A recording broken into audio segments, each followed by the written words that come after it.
ওটা সরে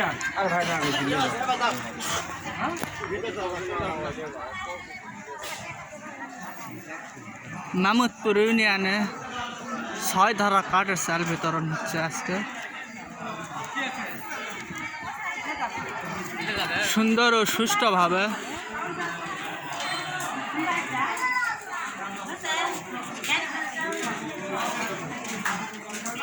গাড়ি চালু তো, কিন্তু আমাকে আরো মিনিট 5 দেরি হবে। বস্তাটা আগে কাজ শুরু করছো তাই না? সবার চাল বিতরণের ভিডিও পোস্ট